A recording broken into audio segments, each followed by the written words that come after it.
Welcome back to the table. Today I have set up Bestiary of Sigillum, which is a two-player abstract head-to-head game that is coming soon. In this game, you're going to be drafting a team of creatures summoned from the pages of an ancient tome and using them to do battle to your opponent by trying to move around a map, take control of some key locations, and damage the opponent's castle. So this is kind of an abstract game in the way that you're using powers and moving around the board and attacking each other, but there is still a lot of theme to this game, and what really that comes down to is just in the sheer variety of the different ways you can play this game. Because, like I said, it is a head-to-head game. You can play 1v1, which is kind of by design. However, they do have a team-based mode where you can play 2v2 on a little bit bigger map, and they have a mode that lets you play on that bigger map 1v1, but with 4 characters instead of 3. So there are a lot of different gameplay modes. In addition, you can draft your champions, you can choose them, you can play modes where each player takes turns banning one and choosing one, kind of like you'd see in like a MOBA. So there is a lot of different ways to approach this game based on the level of competitiveness that you want to have, because the makeup of your team is what this game is all about. What you're doing on your turn and the actions that you're able to take are completely dependent on the 3 characters that you draft to summon. So let's dial back and talk about the theme of the game. This Bestiary of Sigillum is a magical tome. It was lost for generations, but it has now been pieced together. Each one of the pages of that bestiary summons a different creature. And these are all of the different creatures that you're going to have available at your command. Now, these creatures do share some things in common. For example, they all have an attribute. Either they're strong, they're agile, or they're intelligent, and their abilities and actions are going to kind of be based off of those abilities. They also come in different sizes, small, medium, and large. Again, this is going to change the way they interact with each other and with the board. And there's a huge variety of these.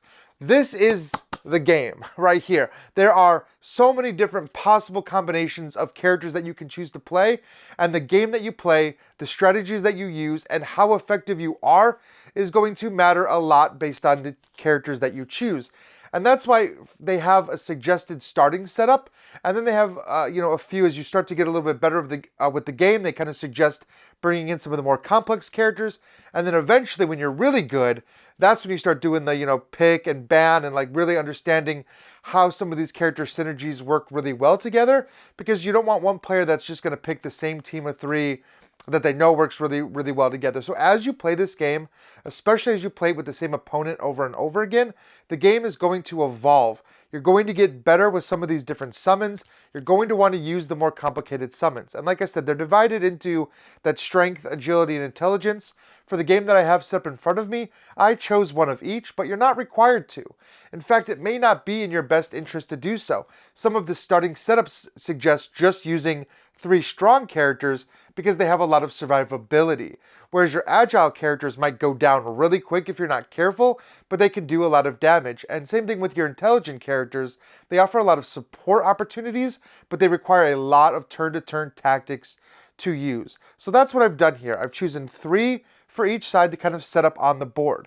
The board is just this little area here, and this is just going to hold your little character discs in these little holders. So you're going to pop it in there, and that's your character. You can see over here all the characters that were not chosen. Each character is going to have their large character disc, and then 3 smaller discs representing their 3 abilities. This is important because every one of the abilities in the game has a cooldown. You're going to see over here both the time tracker and your castle health tracker. Of course, the goal in the game is to do the most damage to your opponent's castle, which you can attack through a variety of different means. If one player's castle ever is fully destroyed, then that triggers the end of the game and they lose. Your characters are going to be also coming out on your castle, so that's kind of like your spawn point, your base of operations, your headquarters, however you want to define it. Your characters are able to spawn there. Of course, you're going to have to move one character before others can spawn, etc., etc. But eventually, you will be able to have all 3 characters out on the board. Now, this dial is going to rotate every round, and it's going to serve as your cooldown marker.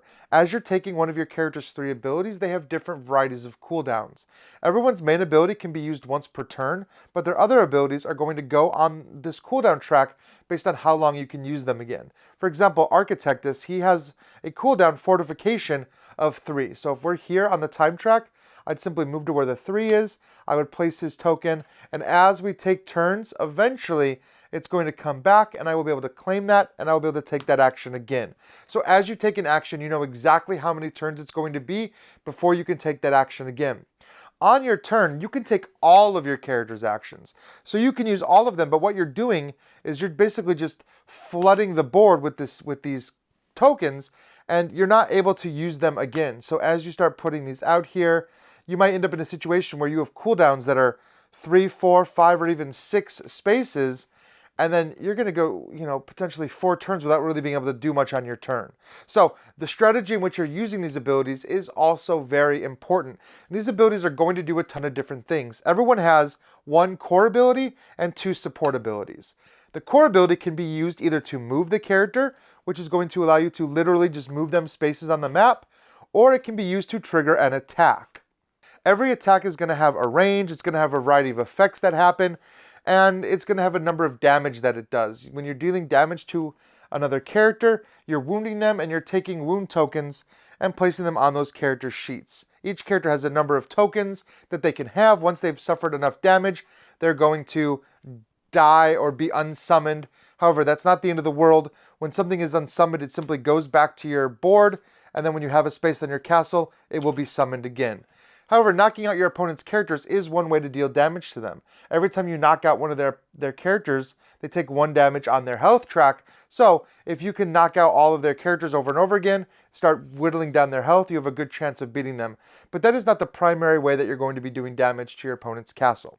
Now, in addition to those attack and move abilities, everyone has different support abilities, and these are wildly different. I mean, this entire stack of characters all has such different abilities that they can use on their character sheets. They all kind of have a specific focus, and as you learn these characters, there is a little bit of information on the back also that's going to kind of talk you through a little bit about the lore of that character and what they do in battle. Using these abilities at the right place at the right time is so key. Playing these characters to their strategies is how you're going to win the game, and finding synergies between these. Now, a lot of these abilities are going to maybe power up other characters by giving them buffs. You can give them attack buffs, movement buffs, speed buffs, defense buffs, things like that. And you can give your opponents debuffs or weaknesses in the form of tokens. All of these tokens, these buffs and debuffs last for 1 round.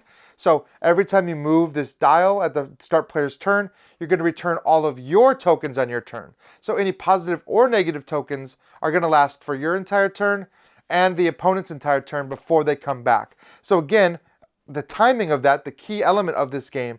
I wish I could go through what all of these different abilities do, but there are so many. Just with these 3 characters, you're having 3 core abilities and 6 support abilities. So you've got 9 abilities with every setup of characters that you're going to be using.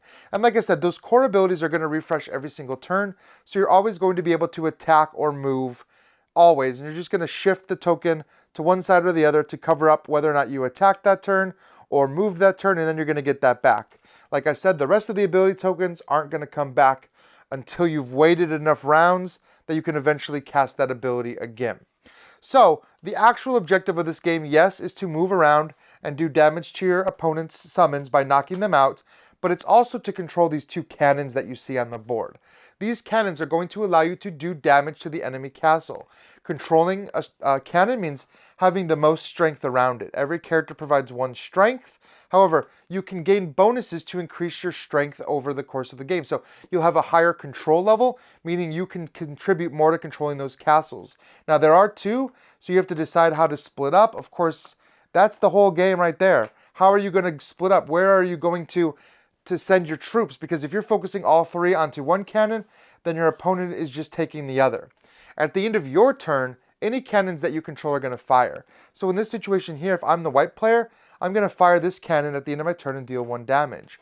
Now, the black player, they could move and they could try to defeat some of my characters, and potentially they could grow to control both cannons in the same turn and do 2 damage. So you're going to be going back and forth on that as to who's controlling these cannons. It is literally a tug of war over that.